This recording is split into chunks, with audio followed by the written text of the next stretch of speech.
Good ozone? Bad ozone? What's the difference? And why is NASA interested in measuring ozone? Find out next on Real World. Have you ever lived in a city that posted an ozone alert on a really hot summer day? Just what does that alert mean and what causes the problem? It all goes back to basic chemistry.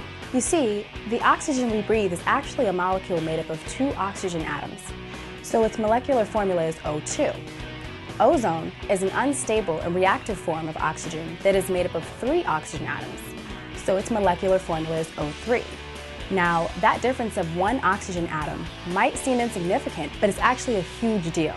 Bad ozone, or ground-level ozone, is actually an air pollution problem that is created when pollutants like exhaust, paints, cleaning fluids, or other industrial emissions react with sunlight, creating more of the unstable ozone molecules. In the troposphere, which is the lowest level of Earth's atmosphere, and the one we're in right now, ozone's natural concentration is about 10 parts per billion, or about 100,000% of the atmosphere. That's really small. According to the Environmental Protection Agency, ozone levels greater than 80 parts per billion over a long period of time can cause throat and lung irritation or aggravation of asthma or emphysema. And that brings us back to those ozone alerts. When levels get high enough to cause problems, alerts are issued and people are asked to change their regular habits. Things like drive less, delay mowing, and stay inside if you have certain health conditions. Of course, not all ozone is bad. 90% of the ozone in our atmosphere sits in the stratosphere, the layer of our atmosphere between about 10 and 50 kilometers above Earth. Stratospheric ozone protects Earth's surface from excessive ultraviolet radiation. NASA astronauts on the International Space Station have an amazing view of our fragile atmosphere and the thin line that makes up the ozone layer. But why is NASA so interested in ozone? Well, let's hear from Dr. Joe Zawadny, a scientist at NASA's Langley Research Center.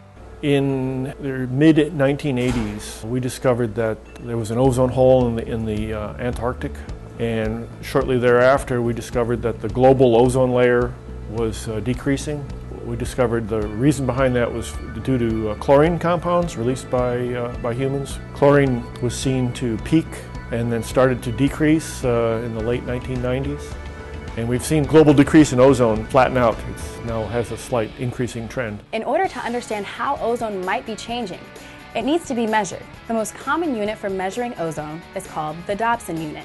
1 Dobson unit is the number of molecules of ozone that would be required to create a layer of pure ozone 0.01 millimeters thick.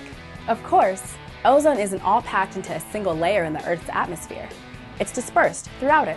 Since NASA doesn't have a way to actually scoop up all the atmosphere and squeeze the ozone into layers, just how do we measure something that makes up less than 600,000% of our atmosphere? For over 30 years, NASA has used the Stratospheric Aerosol and Gas Experiment, or SAGE, family of instruments to increase our understanding of the atmosphere and our knowledge about ozone.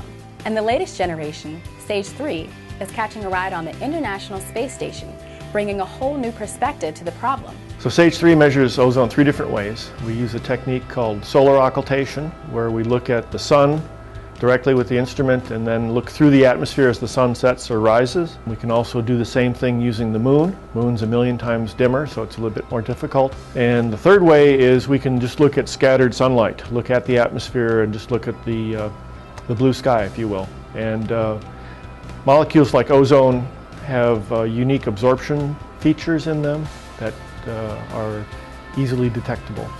So when you see ozone vary, or if you're measuring surface temperature, if you want to know why you see the variability in the record that you do, you need to know what else is going on.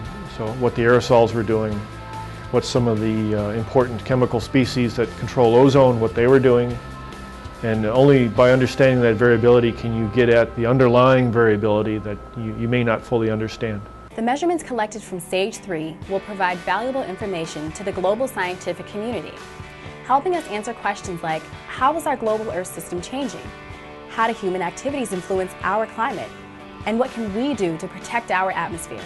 And NASA scientists will search for those answers by using the data collected from SAGE 3 to tell the story. See you next time on Real World.